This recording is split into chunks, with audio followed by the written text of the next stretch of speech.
My husband claimed he was only fixing a shower head, but underneath my best friend's sink, I found the truth glittering in the dust. Our 5-year anniversary ring lay there, slick with the same sandalwood soap he uses. He believes his millions can buy silence. Yet, as I pocketed that cold band of platinum, he didn't realize he had just started a war with a woman who has absolutely nothing left to lose. My name is Elena Vance, and at 29 years old, I thought I understood the architecture of my marriage perfectly. I stood in the hallway of the apartment complex, holding a paper bag greasy with the bottom of takeout containers. When Harper finally opened the door, the rush of humid, hot air that escaped her apartment practically slapped me in the face. Her hair was soaking wet, clinging to her neck in dark, heavy ropes, and her eyes were darting around the room like she had just witnessed a car crash. I wasn't expecting you," Harper stammered, pulling her robe tighter around her throat. "I brought dumplings," I said, forcing a smile that felt too tight on my face. "Since you said you were feeling under the weather." My husband, Julian Sterling, the esteemed CEO of Sterling Bio, had arrived home an hour ago. He had kissed my cheek and told me he had stopped by Harper's place to fix her leaking shower head because he was just that kind of guy, a billionaire who still knew how to use a wrench. It was a charming story. "I just need to use the restroom," I said, stepping past her before she could block me. The bathroom was a sauna. The mirror was completely fogged over, but the visual cues were secondary to the smell. It hit me instantly. It was not the cheap vanilla and lavender body wash Harper bought in bulk. The air was thick with the scent of aged sandalwood and black pepper. It was Julian's scent. It was a custom blend imported from Italy that cost $300 a bottle. I walked to the sink. My heart was hammering a frantic rhythm against my ribs. I reached for a hand towel and deliberately knocked a plastic bottle of shampoo off the counter. It clattered loudly against the tile. "Oops," I called out. I crouched down to retrieve it. That was when I saw it, tucked far back under the floating vanity, wedged between the wall and the drain pipe. Something metallic caught the harsh light of the vanity bulbs. I reached out, my fingers brushing against the cold, wet dust.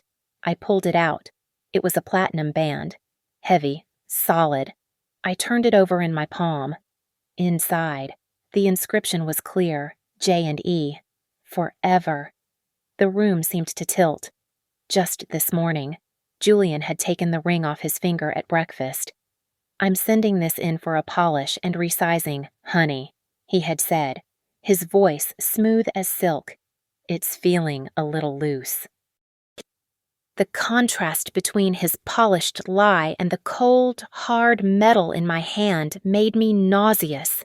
He had not been at the jeweler. He had been here, and he had taken it off to shower. I heard Harper's footsteps approaching the door. Instinct took over. I shoved the ring deep into the pocket of my jeans and stood up, gripping the shampoo bottle. When I opened the door, I was calm. My face was a mask of indifference, even though my insides were screaming. Harper was standing in the kitchen now, clutching her elbows.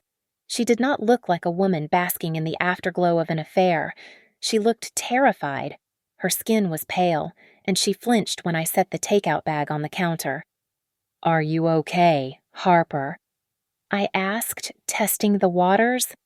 I just have a migraine," she whispered, avoiding my eyes.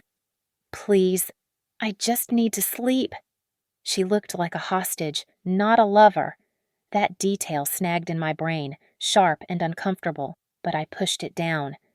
I left her apartment with the dumplings still on the counter and the ring burning a hole in my pocket. I returned to our penthouse overlooking the city skyline. Julian was sitting on the Italian leather sofa, reading a tablet. He looked up and smiled, the picture of domestic perfection.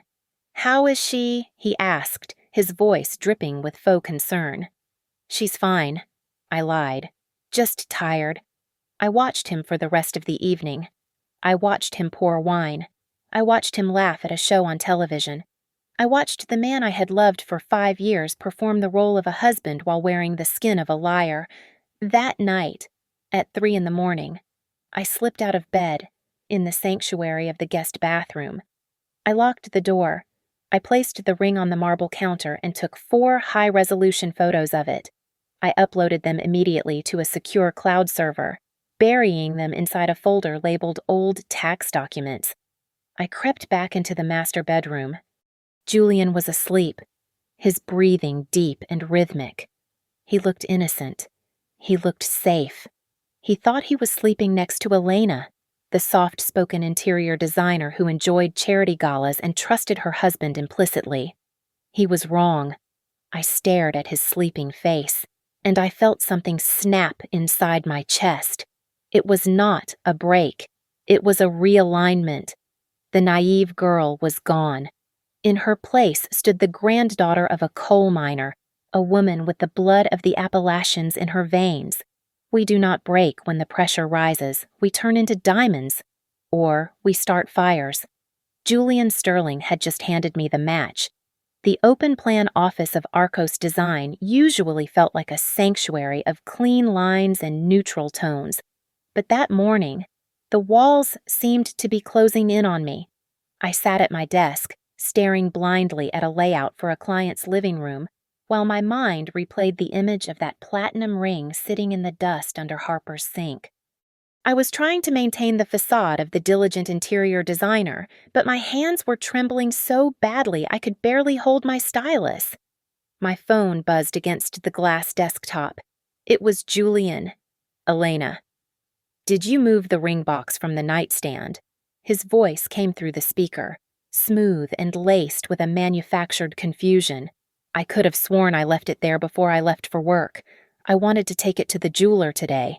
I gripped the phone, my knuckles turning white. Yesterday, he said he had already sent it. Today, the narrative had shifted. He was rewriting reality in real time. "You told me yesterday you had already sent it," I said, keeping my voice steady. "No, honey." "I said I planned to," he replied, his tone dropping into a pitying register. "Baby, are you feeling okay? You have been so scatty lately. Honestly, it scares me a little. It reminds me of... well, never mind." "Reminds you of what?" I asked, though I knew exactly where he was aiming. "Your mother," he said softly. "The early onset dementia. It started with memory lapses just like this. Maybe we should schedule a scan for you, just to be safe." The mention of my mother was a calculated strike. He knew her illness was my deepest fear. I hung up, feeling a cold sweat prickle at my hairline. I immediately logged into our joint bank account. I needed to see if there were other secrets. It took me 5 minutes to find it. A transfer made yesterday for $70,000 to a vendor named Blue Horizon Consulting. I called him back. "Julian, what is Blue Horizon? There is a withdrawal for $70,000. "Oh, that." He laughed effortlessly. "It is for the roof repairs on the investment property in Jersey. I told you about that last week. See, you are forgetting things again." I hung up and typed the address of Blue Horizon into a satellite map service. It was not a roofing company. It was an empty lot full of weeds and rusted shipping containers in an industrial park. When I got home that evening, the air in the penthouse felt pressurized. Julian met me at the door, not with a kiss, but with an outstretched hand. "Give me your phone, Elle," he said. "The IT guys at Sterling found a security breach in our home network. I need to run a patch and update your security software. It will only take an hour." He was not updating security. He was installing spyware. I knew it, but I unlocked the device and handed it over. To refuse would be to show my cards. "Thank you, darling," he said, pocketing my lifeline. "Why don't you go lie down? You look exhausted." I went to the bedroom, but I did not lie down. I went into the walk-in closet and pulled out the cheap prepaid smartphone I had bought with cash during my lunch break. I hid under the heavy winter coats and connected to the neighbor's unsecured Wi-Fi. I searched for public property records and lien filings. I typed in my name. The results that scrolled down the tiny screen made my blood run cold. There were 3 limited liability companies registered in my name that I had never heard of. Each one was leveraged to the hilt. I was the personal guarantor for loans totaling $4 million. He was not just cheating on me. He was using my identity as a trash can for his toxic debt. A murmur of voices from the study down the hall caught my attention. I crept out of the closet, moving silently across the plush carpet.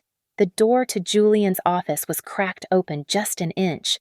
"She is getting worse, Tom," Julian was saying into his phone. "She is paranoid. She is hallucinating. Yes. I think it is time to discuss a medical power of attorney. If she is deemed incapacitated, I need to be able to manage the assets to pay off her debts. We need to expedite the conservatorship papers." I backed away, my breath catching in my throat. He was going to have me committed. He was going to paint me as the crazy wife with the bad genes, lock me away in a facility, and legally steal everything while saddling me with his financial ruin. I retreated to the bathroom and locked the door. I looked at myself in the mirror. The terror that had been gripping me for the last 24 hours began to harden. It cooled into something sharp and heavy in my gut. He thought he was dealing with Elena the socialite, the interior designer who worried about color palettes. He had forgotten that before I was Elena Sterling. I was Elena Vance from the coal country. I washed my face with cold water. I would not run. I would not scream.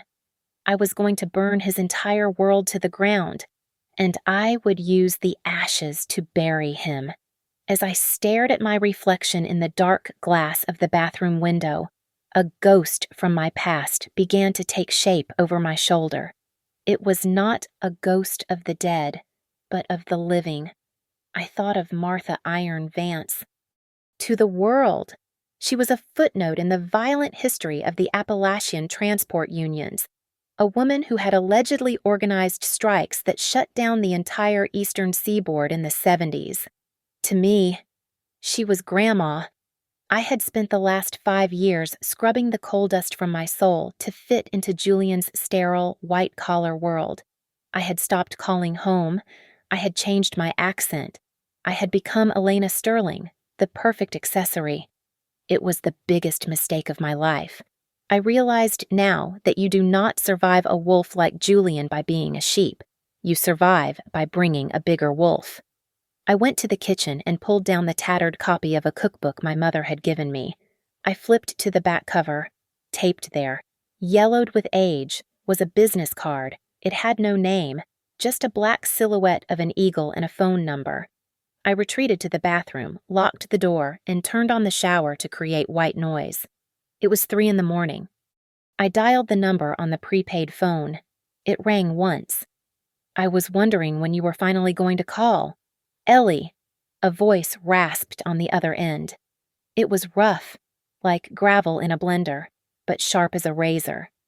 "Grandma, I think I'm in trouble," I whispered, my voice trembling. "Julian, he isn't who he says he is." "I know exactly who he is," Martha replied, her tone devoid of surprise. "Julian Sterling, born Julius Stant. A grifter who targets women with quiet inheritances and loud insecurities. I have had eyes on him since you brought him home for Thanksgiving 4 years ago. I told you then his smile didn't reach his eyes. He's trying to have me committed. Grandma, he wants to take everything." "Not if we take him first," she said. "Meet me at the Galaxy Diner on Route 9 at noon. It is a dump. He would not be caught dead there, and his cameras cannot see through grease." Getting out of the house was the first test. Julian had suggested I stay home to rest, which meant his security team was watching the lobby. I told the doorman I was going to the mall to buy a dress for the upcoming gala. At the mall, I went into the ladies' room on the 2nd floor. A woman in a gray maintenance uniform was waiting in the last stall. She was one of Martha's people. Wordlessly, we swapped clothes. I pulled a gray cap low over my eyes, pushed a cleaning cart out the service exit, and walked right past Julian's private security detail. The Galaxy Diner smelled of burnt coffee and stale cigarettes. In the back booth sat a woman who looked nothing like a grandmother. Martha Vance was 80 years old, but she sat with the posture of a 4-star general. She wore a tailored black suit that looked expensive but severe, and her silver hair was pulled back into a tight knot. I slid into the booth opposite her.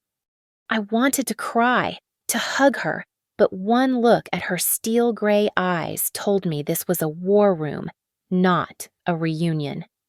"Dry your eyes, Ellie," she commanded softly. "Tears are for the funeral.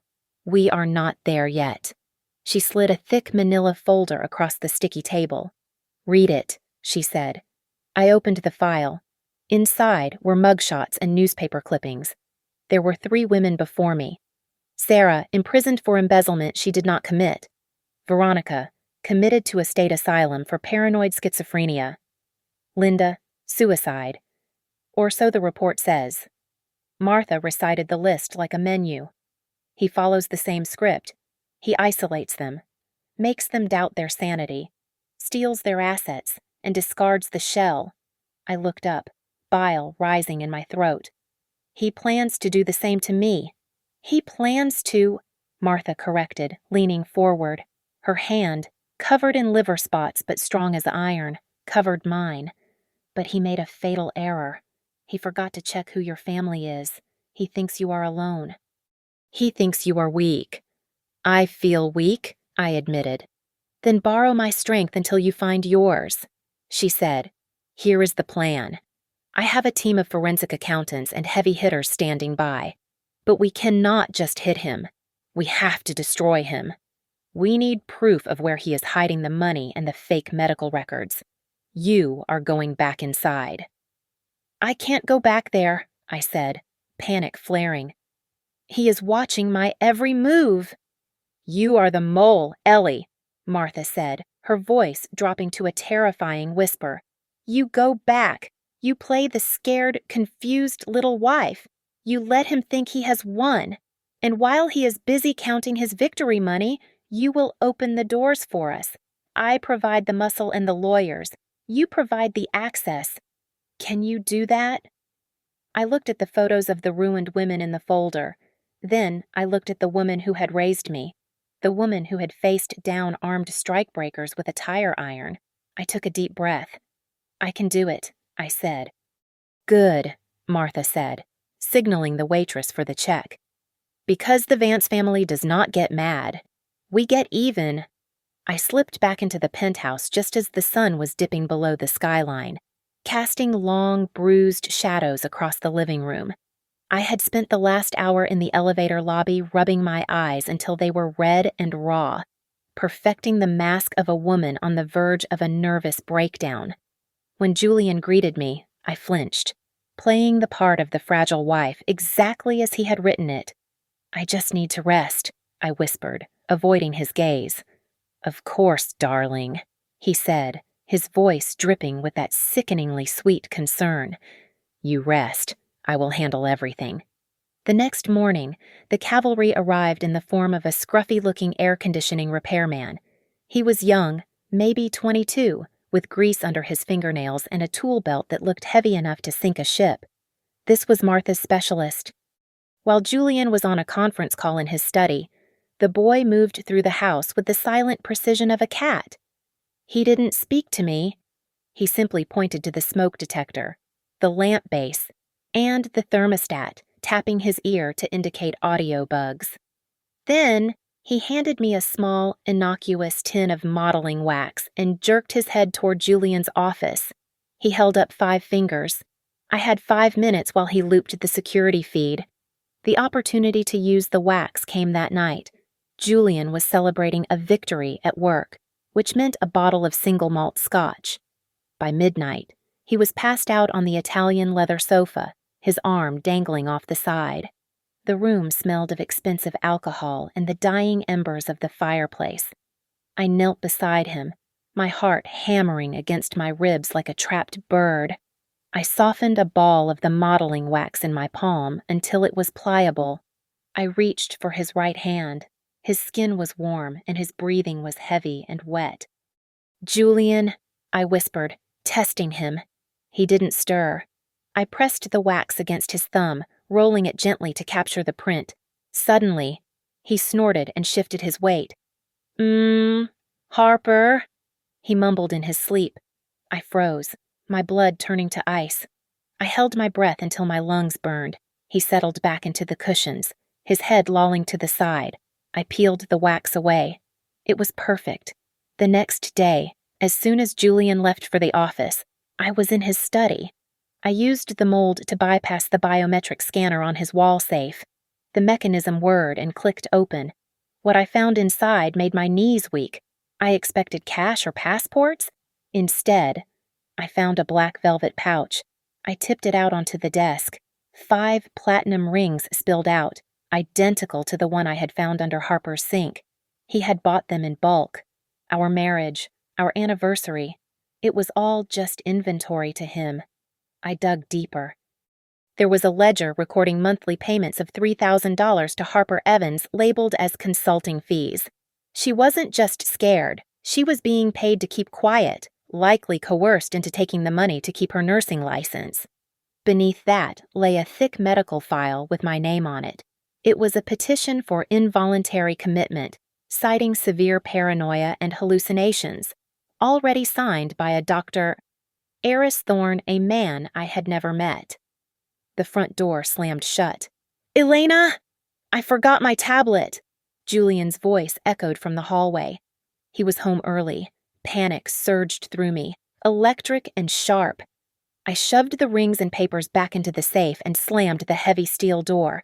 It locked with a mechanical thud just as the doorknob to the study turned. I dropped to the floor by the bookshelf, pulling out a bottle of herbal sleep aids I kept there for emergencies. When Julian walked in, I was sitting on the carpet, clutching the bottle, shaking uncontrollably. "Elena."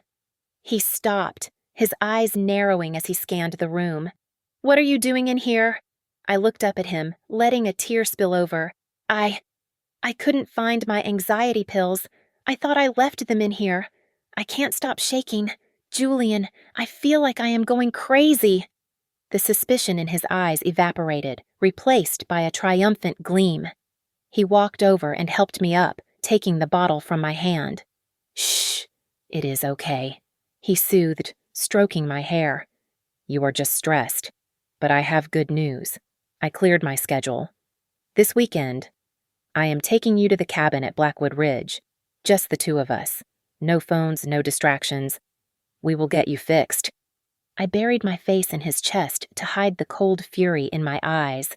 "That sounds wonderful," I said. He thought he was taking a lamb to the slaughter. He didn't know he was inviting the wolf into the woods. I texted Harper a location that Julian's GPS trackers would never flag, a dive bar called the Rusty Anchor, located 3 towns over, nestled between a muffler shop and a condemned warehouse. The air inside smelled of stale beer and regret. When Harper walked in, she looked like a ghost haunting her own life. She wore dark sunglasses and a trench coat that seemed too big for her shrinking frame. She slid into the booth opposite me, her hands trembling so violently that the ice in her water glass clinked against the sides. I didn't say a word. I simply reached into my pocket, pulled out the heavy platinum ring, and slammed it onto the scarred wood of the table. "Tell me the truth," I said, my voice low and dangerous. "Or I walk out of here and let Julian destroy whatever is left of you." Harper stared at the ring, and then she broke. It wasn't a quiet cry, it was a dam bursting. She covered her face with her hands, her shoulders heaving. "I didn't sleep with him. Elena, I swear. I swear on my mother's grave." Harper sobbed, her voice cracking. "He set me up. He invited me over for a consultation about his mother's home care, and then he drugged my coffee. When I woke up, he showed me a video. It was staged. It looked like we were intimate. He said if I didn't do exactly what he said, he would send it to the nursing board and have my license revoked for unethical conduct." I felt a cold chill slide down my spine. "The ring. Why was it under your sink?" "He put it there," Harper whispered, wiping her eyes with a napkin. "He told me he left it there on purpose. He wanted you to find it. He said, He said he wanted to see if you were smart enough to catch him, or if you were just another dumb trust fund baby. He told me if I warned you, he would release the video. The cruelty was breathtaking. He wasn't just cheating, he was orchestrating a psychological torture chamber. It is worse than the blackmail. Elena, Harper continued, leaning in, her eyes wide with terror. He isn't just hiding assets. He is using your name as the signatory for a shell company that imports unapproved chemical compounds. They are running off-book trials for a new drug. The side effects? People are dying. Elena, and on paper, you are the one killing them. I grabbed her hand. Come with me. Now. I drove us to the safe house Martha had set up in an old brownstone in the city. When we walked in, my grandmother was sitting at a dining table covered in monitors and blueprints. She didn't look surprised to see Harper. Harper handed over a flash drive she had been hiding in her bra. Here. This is everything.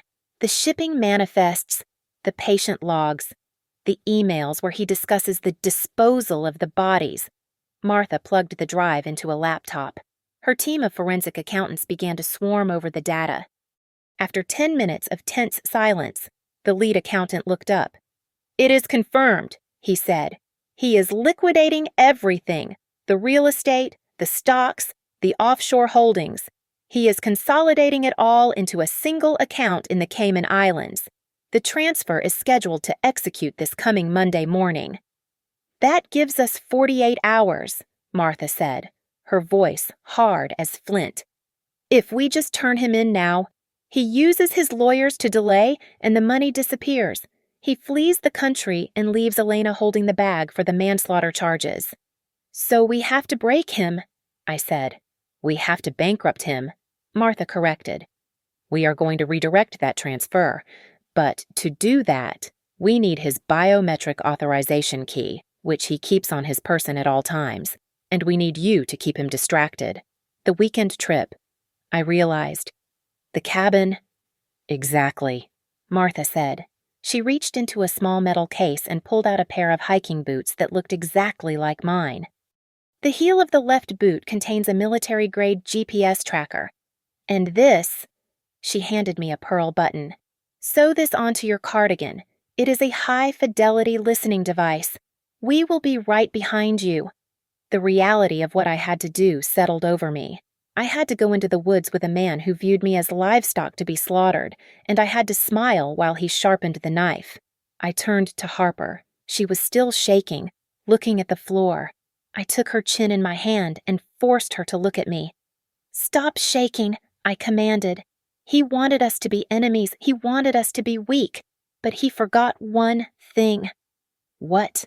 Harper asked, her voice barely a whisper. "We are not victims," I said, feeling the steel of my grandmother's legacy stiffen my spine. "We are hunters." The drive up the winding mountain road felt less like a romantic getaway and more like a funeral procession. The trees grew thicker with every mile, blotting out the sun until the road became a tunnel of gray shadows. Julian drove with one hand on the wheel, talking incessantly about our future and how this break would heal our marriage. But every time he glanced at me, his eyes were devoid of warmth. They were the eyes of an appraiser looking for cracks in a vase, calculating exactly how much pressure it would take to shatter me completely. The cabin was a beautiful structure of timber and glass perched on the edge of a ravine. But as soon as we stepped inside, the silence of the woods swallowed us whole. I checked my phone immediately. No service. I watched Julian lock the heavy front door, then the back. He slipped the ring of keys into his pocket with a casualness that chilled me to the bone. He was no longer a husband, he was a warden, and I was the inmate in a prison of his design.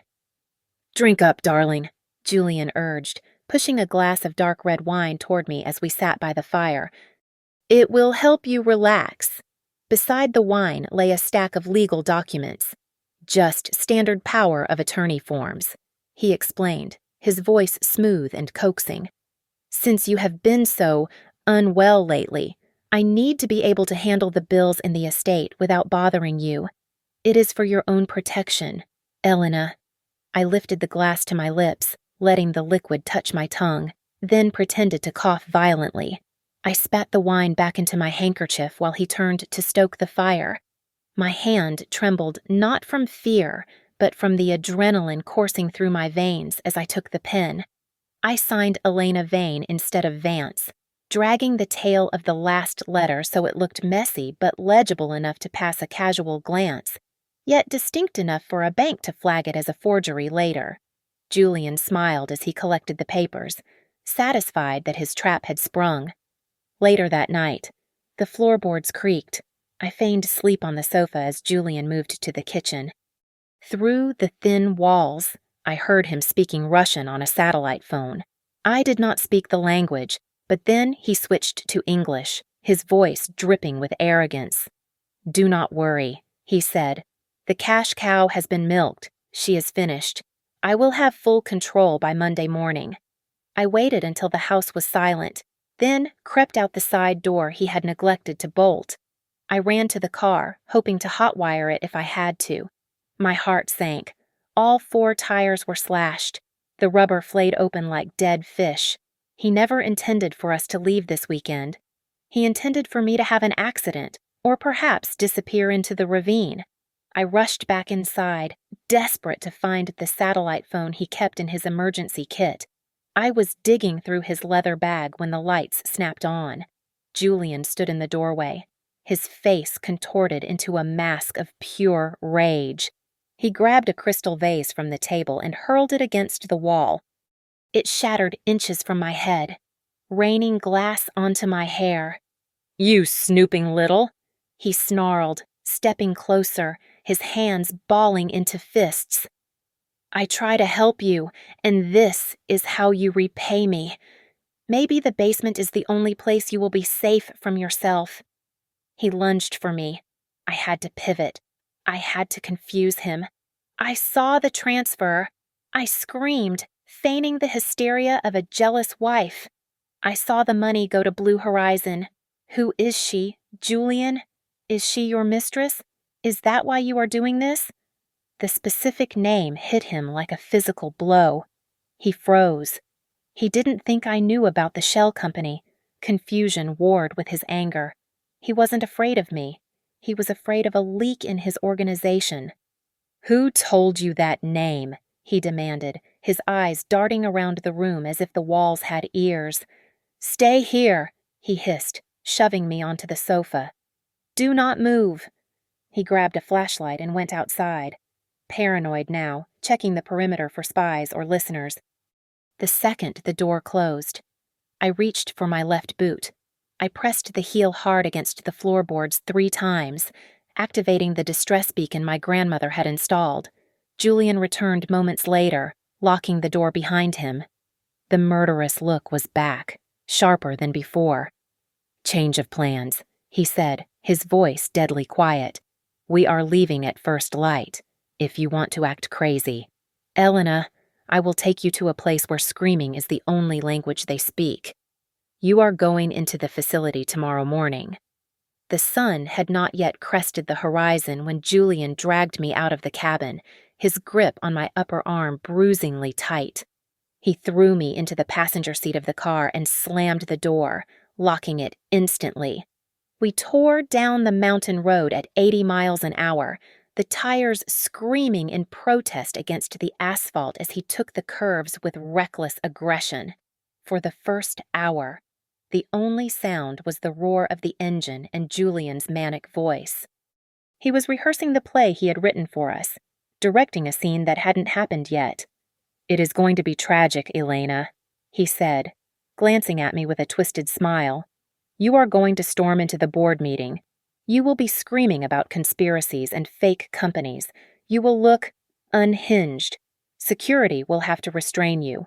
It will be the final nail in the coffin for your competency hearing. I will look like the grieving husband who tried everything to save you." I did not answer him. I sat perfectly still, my hands folded in my lap. I was not looking at the road. I was watching the reflection in the side mirror. counting down the seconds based on the GPS coordinates I had memorized. "Are you listening to me?" he snapped, pounding the steering wheel. "You are quiet now, but you will scream later. Everyone screams eventually." We pulled into a dilapidated gas station off the main highway. The fluorescent lights buzzed overhead, flickering against the gray morning sky. Julian killed the engine. "I need water," he muttered, unbuckling his seatbelt. "Do not even think about trying to open that door." He got out, engaging the child locks before slamming the door shut. He walked toward the convenience store, his stride arrogant and assured. He thought he had won. Suddenly, the ground beneath the car vibrated. A massive 18-wheeler, its chrome grille gleaming like the teeth of a predator, roared out from behind the station building. With a screech of air brakes, it jackknifed directly in front of Julian's car, blocking the exit completely. Julian froze. He reached into his jacket, his hand diving for the illegal pistol he kept in his shoulder holster. "Get back!" he shouted at the truck. Before he could draw the weapon, 2 doors on the truck cab flew open. 2 men, built like mountains and wearing the dark blue windbreakers of the transport union, dropped to the pavement. They moved with surprising speed. Before Julian could disengage the safety, one of them twisted his arm behind his back with a sickening crunch while the other kicked the gun across the asphalt. "Let me go!" Julian screamed, struggling uselessly against their grip. "Do you know who I am? I will sue you. I will have you killed." A black Cadillac sedan rolled slowly around the side of the truck. The rear window glided down. The door opened, and Martha Vance stepped out. She did not look like an old woman. She looked like a judge arriving to deliver a verdict. She walked up to Julian, who was pinned against the hood of his own car, panting and terrified. She did not speak immediately. She looked him up and down with an expression of profound disgust. Then she pulled her hand back and slapped him across the face. The sound cracked through the morning air like a gunshot. Julian's head snapped to the side, a trickle of blood appearing at the corner of his lip. "You!" Julian gasped, his eyes widening as he recognized her.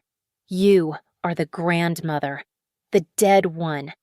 "I am very much alive, boy," Martha said, her voice low and steady.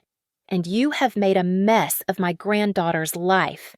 The union men tightened their grip, ready to break him right there, but Martha held up a hand. "Let him go," she commanded.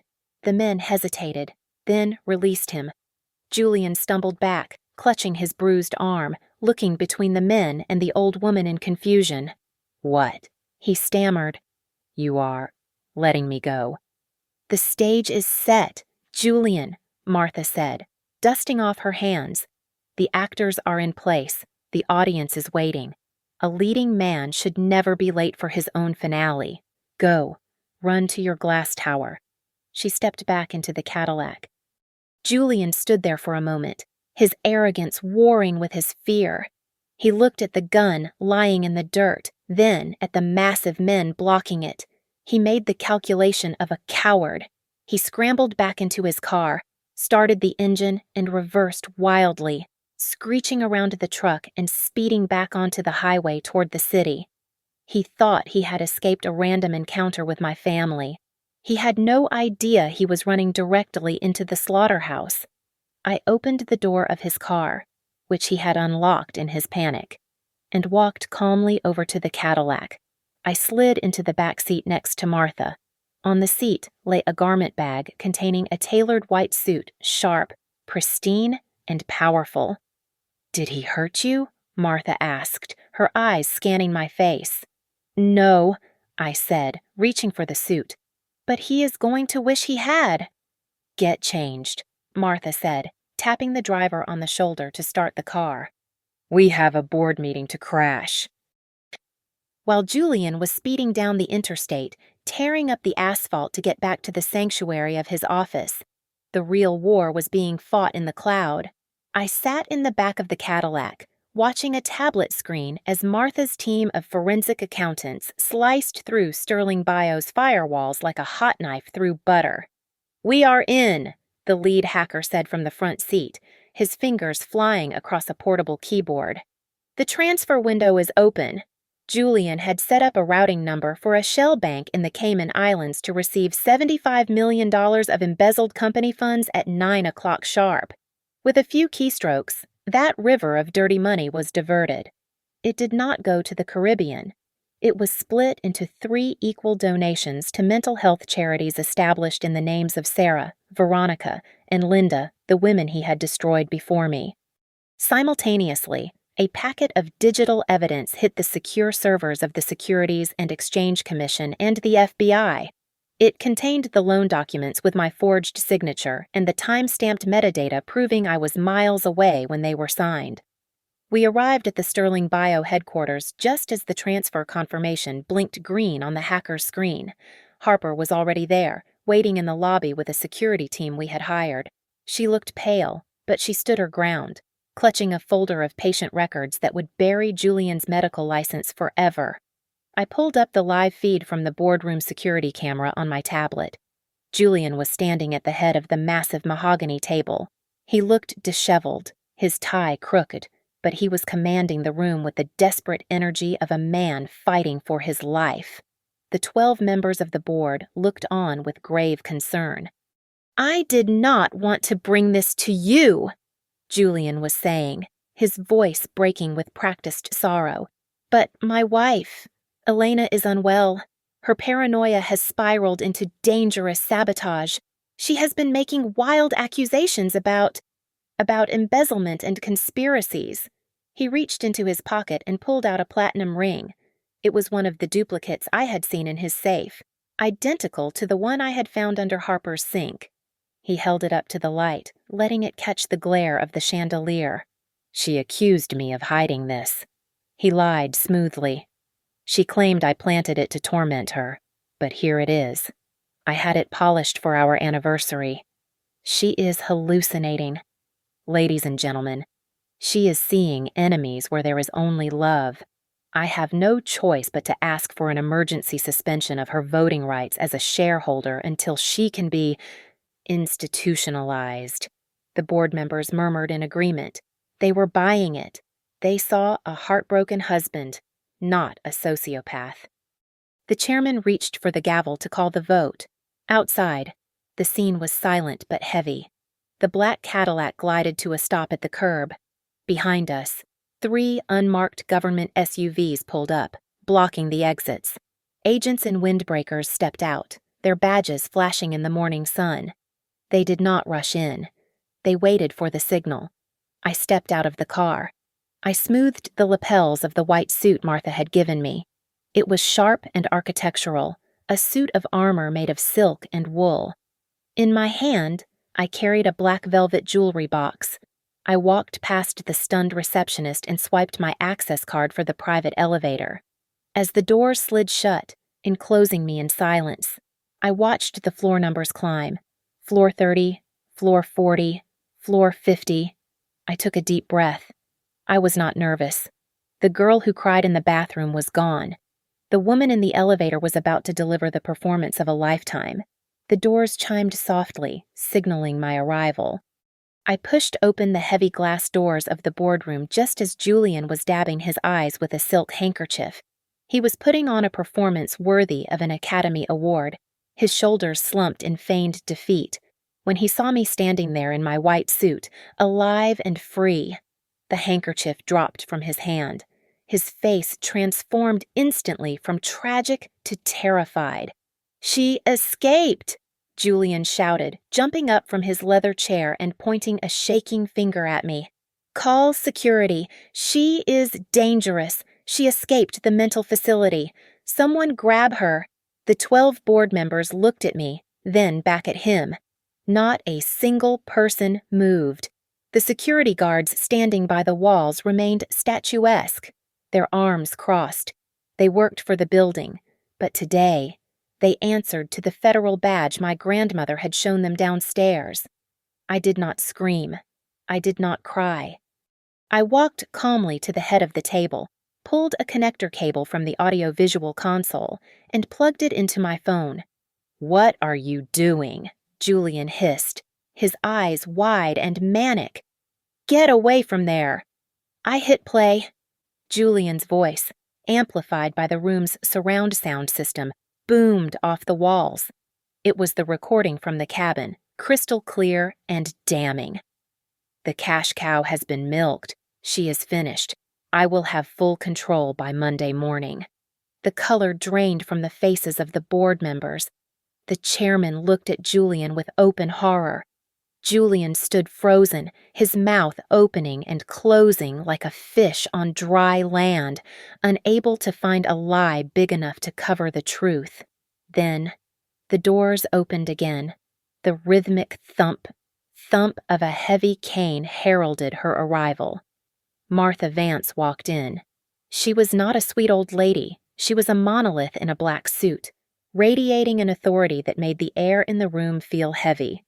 "Sit down, boy," Martha said. It was not a suggestion. Behind her walked Special Agent Miller, a man with a jaw like an anvil. He stepped past Martha and placed a heavy hand on Julian's shoulder. "Julian Sterling," Miller announced, his voice filling the room. "You are under arrest for securities fraud, embezzlement, and the trafficking of unapproved pharmaceuticals." "No," Julian shrieked, batting the agent's hand away like a petulant child. "This is a setup. It was her. Look at the papers. The shell companies are in her name. She is the one doing it. She is the criminal. I am the victim here."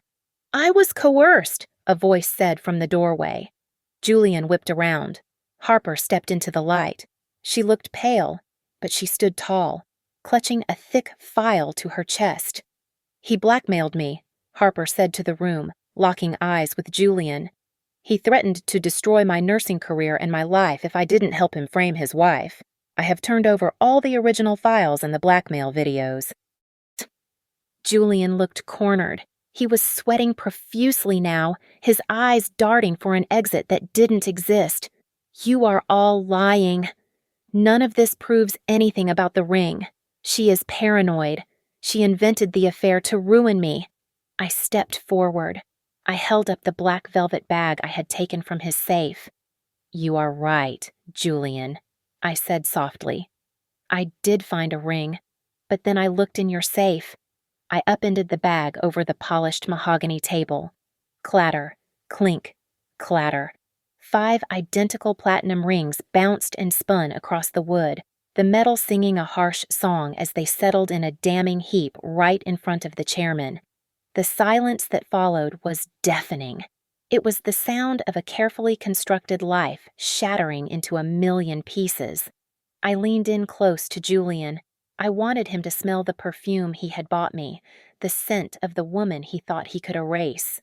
"You said you were fixing her shower," I said, my voice ice cold. "Oh, but you were just trying to fix the truth, and you failed." "You," Julian gasped, his face turning a blotchy purple as the realization hit him. "You bit." "Cuff him," Agent Miller ordered. The metal clicked around Julian's wrists. As they dragged him out of the room, the facade completely crumbled. He began to scream, a high-pitched, animalistic sound of pure desperation that echoed down the hallway. "I am Julian Sterling," he howled as they hauled him toward the elevator. "I own this city. You can't touch me. I am the victim, Elena." Elena. I watched him go without blinking, down in the lobby. The press was waiting. Martha had tipped them off an hour ago. He was about to have his close-up, but for the first time in his life, he wouldn't be the one controlling the narrative. The fall of the Sterling bio-empire was not a slow decline. It was a demolition.